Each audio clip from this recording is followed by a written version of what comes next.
بسم الله الرحمن الرحيم. الحمد لله رب العالمين، والصلاة والسلام على سيد الأنبياء والمرسلين محمد بن عبد الله الأمين وعلى آله وأصحابه وأزواجه وذرياته وأهل بيته وسلم تسليما كثيرا كثيرا. أما بعد، أعوذ بالله من الشيطان الرجيم. بسم الله الرحمن الرحيم.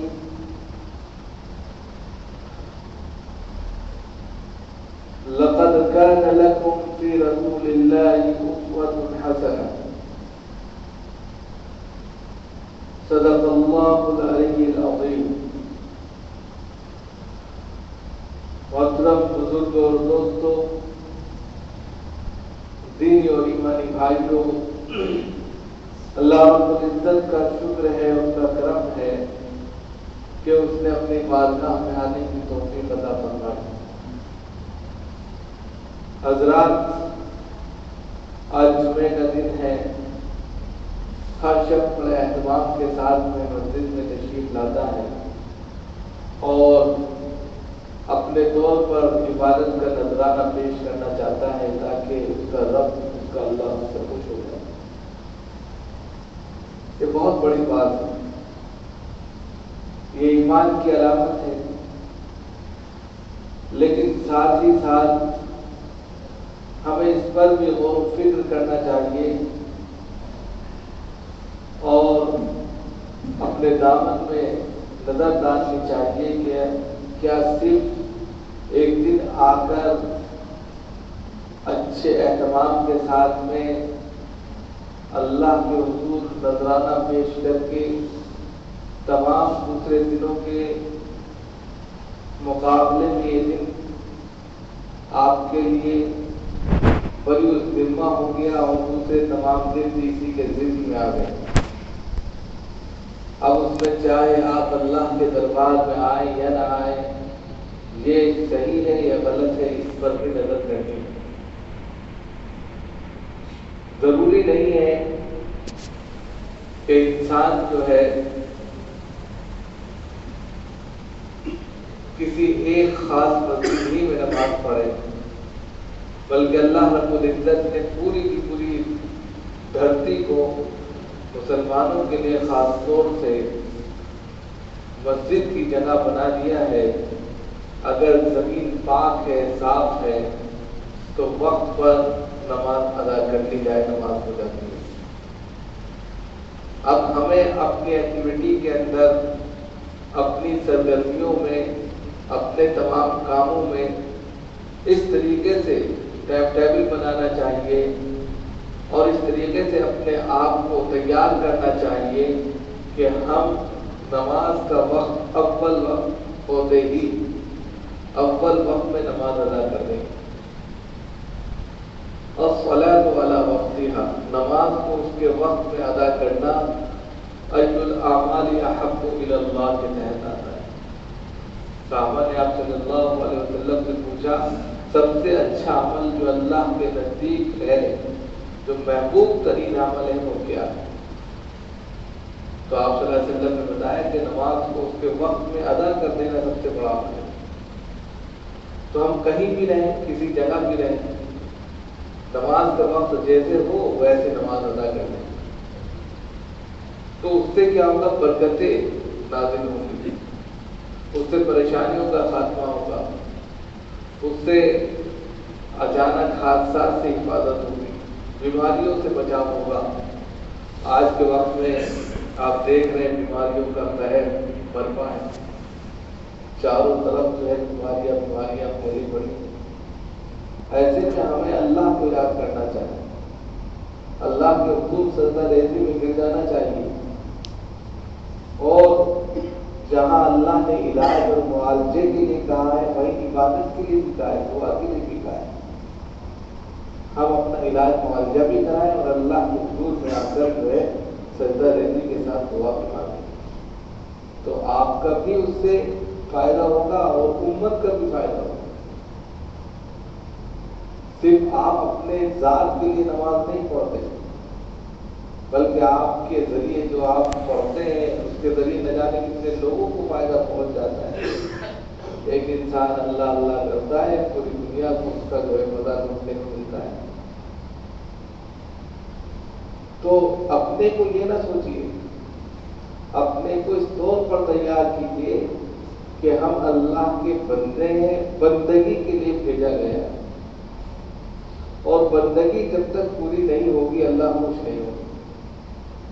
اور بندگی کا حق تو یہ تھا کہ پوری زندگی سجدہ رہنے میں گزر جاتی ہے، لیکن اللہ نے صرف 5 وقت مختصر طور پر مانگے ہیں، اس میں آ کر سجدہ رہتی کرنی ہے اور پھر اپنے کام میں لگ جانا ہے۔ زیادہ مشکل نہیں ہے، مشکل ہم نے بنا لیا ہے۔ اور جب کوئی چیز مشکل ہمارے ذہن میں پہلے سے پیدا ہو جاتی ہے تو وہ کام اور مشکل لگنے لگتا ہے، اور نتیجہ یہ ہوتا ہے کہ پھر ہم دور ہو جاتے ہیں۔ آپ نے پہلے سے ذہن بنایا کہ جمعے کی نماز ادا کرنی ہے، جمعے کا دن ہے، پہلے سے تیار رہنا ہے، آسان ہو گیا۔ لاکھ آپ کے پاس کام ہے، لیکن اس کے باوجود آپ نے آدھا گھنٹہ نماز کے لیے نکالا کہ نہیں نکالا؟ کیونکہ آپ نے پہلے سے ذہن تیار کیا کہ نہیں، آج جمعے کا دن ہے، نماز ادا کرنی ہے، کہیں بھی کرنی ہے۔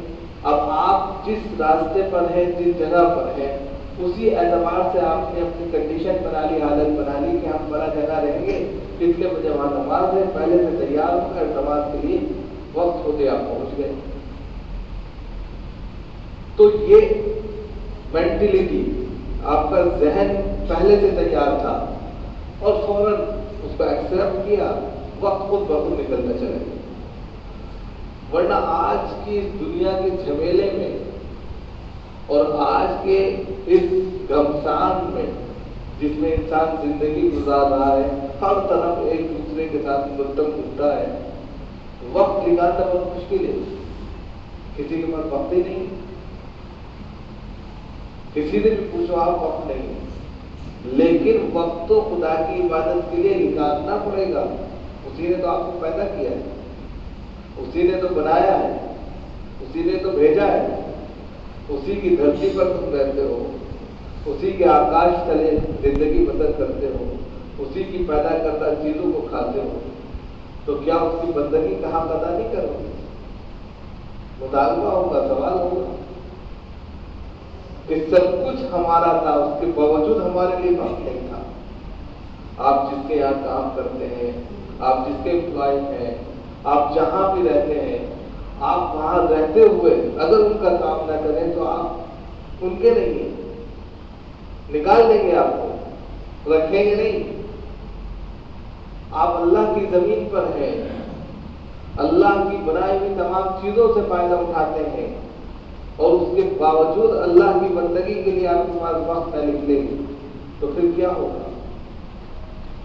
اللہ چاہے تو نکال دے، لیکن اللہ تو اپنے بندوں سے بے شمار محبت کرتا ہے، پھر بھی وہ ڈھیل دیتا ہے، چھوٹ دیتا ہے، اب آ جائے، اب آ جائے، میرا بندہ اب لوٹ کر آ جائے۔ لیکن بندہ ہے کہ بس روٹھا ہوا ہے، اگر اللہ روٹ گیا پھر کیا ہوگا؟ اس لیے ضرورت اس بات کی ہے کہ ہم اپنے تمام نظام میں، نظام الاوقات، ٹائم ٹیبل میں، شیڈول میں اس بات کو اول درجے میں رکھیں کہ ہم جو بھی کام کریں اس اعتبار سے 10-10 منٹ کے فاصلے کو لے کر کہ 10 منٹ کے فاصلہ 5 نمازیں، 5 میں سے فجر تو اور عشاء تو چھٹی کے ٹائموں میں ہے، ظہر اور عصر اور بہت زیادہ مغرب، یہ 3 نمازیں آپ کو 30 منٹ نکالنے ہیں۔ 30 منٹ آپ ایسے ہی نکڑ میں جا کے چائے پینے میں نکال لیتے ہیں، ایسے تفریح کے لیے نکل جاتے ہیں تو نکڑ پر کھڑے کھڑے باتیں کرتے کرتے آدھا گھنٹہ نکال دیں گے، لیکن 10-10 منٹ نماز کے نکالنا آپ کے لیے مشکل ہے۔ نماز اصل میں کیا ہے کہ یہ اول ترین درجہ ہے، اس سے کیا ہے کہ آپ کی روح کو تازگی ملتی ہے، آپ کے اندر انرجی پیدا ہوتی ہے. اگر انرجی نہیں رہی تو دین سے آپ مزید دور چلے جاتے ہیں, پھر اثر نہیں کر نہیں پاتے. کسی بھی چیز کے لیے انرجی کی ضرورت ہوتی ہے, چارجنگ کی ضرورت ہوتی ہے. اگر چارج نہیں ہے کوئی بھی چیز تو وہ کام ہی نہیں کرے گی. اب آپ کی روح پہلے سے چارج نہیں ہے تو آپ کو نماز پڑھنا, نماز کے کاموں کے لیے مسجد تک آنا یا اس ایکٹیویٹی کو ادا کرنا مشکل ہوتا ہے. لیکن جب آپ کی روح تازگی محسوس کرتی ہے اور اس کے اندر چارجنگ پاور خود بخود بڑھتی چلی جاتی ہے, اور یہ بڑھے گی کہاں سے؟ بجلی سے نہیں. جب آپ نمازوں کا اہتمام کریں گے, تلاوت کریں گے, مناجات کریں گے, استغفار کریں گے, تو درود پاک پڑھیں گے تو روح اندر سے خود بخود چارج ہو جائے گی. اور جیسے وہ چارج ہوگی آپ کا من خود بخود دنیا سے کٹ کے اس طرف آ جائے گا. انسان کا جو من ہے وہ تیزی کے ساتھ میں ایک دم سے چینج ہو جاتا ہے ماحول کے اعتبار سے. آپ جس ماحول میں بیٹھیں گے ویسے ذہن بن جائے گا, اور اسی اعتبار سے آپ کے اندر انرجی آنی شروع ہو جائے گی. اس لیے آپ اپنے کو تیار کریں کہ ہم کسی بھی لمحہ اس بات سے غافل نہیں رہیں گے کہ ہم اللہ سے غافل ہو جائیں. کیونکہ اللہ سے اگر غافل ہو گئے تو پھر جواب بہت سخت دینا ہے. یہ بہت ضرورت ہے. جناب محمد رسول اللہ صلی اللہ علیہ وسلم جو ہمارے سب کے لیے نمونہ ہے, آئیڈیل ہے, ایک اسوہ ہے, آپ ان کی زندگی کو اٹھا کر دیکھیے.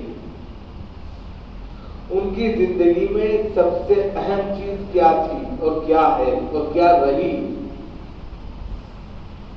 آخر وقت تک, اور جس چیز کو ہم ادا کرنے کے لیے آئے ہیں اس کا جو مقام ہے, اس کا جو مرتبہ ہے وہ کیا ہے, ان چیزوں کو سمجھیے تو خود بخود آپ کے لیے ساری چیزیں آسان ہو جائیں. جناب محمد رسول اللہ صلی اللہ علیہ وسلم سے ہم بے پناہ محبت کرتے ہیں, ان سے عقیدت رکھتے ہیں,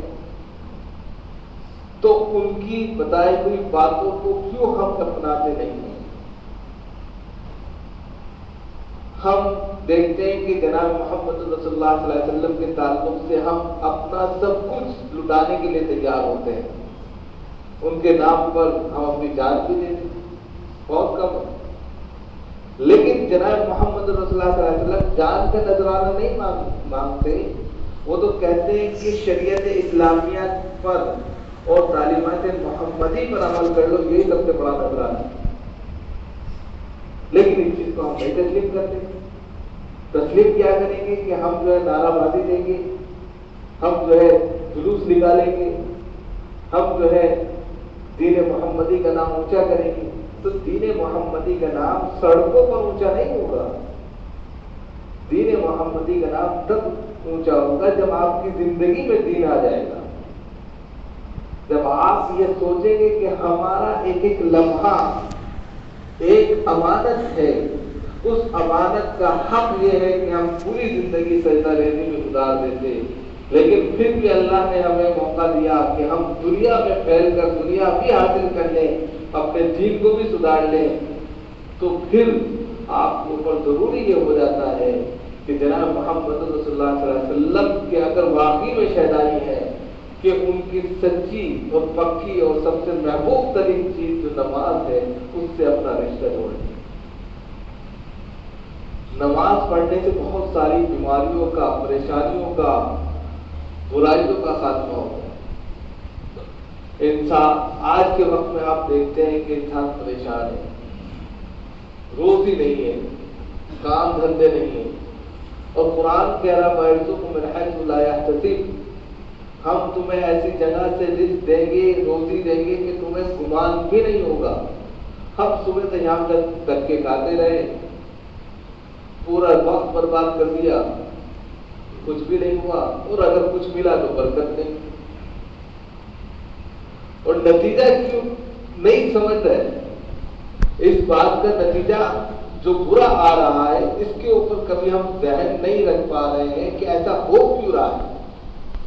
ہم کوئی بزنس کرتے ہیں، کسی سے ڈیل کرتے ہیں تو ایک ایک چیز کا حساب لگاتے ہیں، کہاں فائدہ ہے، کیا نقصان ہے، کہاں بینیفٹ ہوا.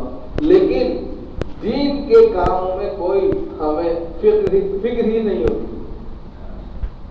اور جب فکر نہیں ہے، تھنکنگ نہیں ہے، سوچ نہیں ہے، سمجھ نہیں ہے، تو نتیجہ یہ ہے کہ ہم اور گدر میں نیچے گر جاتے ہیں. وہ معزز تھے زمانے میں مسلمان ہو کر اور ہم خواب ہوئے تاریخ خدا ہو کر. صحابہ اکرام رضوان اللہ تعالی علیہ اجمعین کی زندگی سمعنا و اطعنا پر تھی. آپ صلی اللہ علیہ وسلم سے جیسے سنا ویسے وہ کرنے لگتے تھے. 23 سال کے مختصر عرصے میں وہ دنیا کی دولت کے سب سے بڑے امیر بن گئے تھے. وہ دنیا کی سلطنت کے سب سے بڑے بادشاہ بن گئے تھے. ان کے سامنے کوئی ٹک نہیں سکتا تھا. بڑی بڑی سلطنتیں ان سے کانپتی تھی. لیکن پھر 23 سال 1400 سال کے بعد ہم خواب ہوئے تاریخ گناہ ہو کر ہمارے پاس قرآن ہے، دستور ہے اور پورا کا پورا نظام الحیات ہے.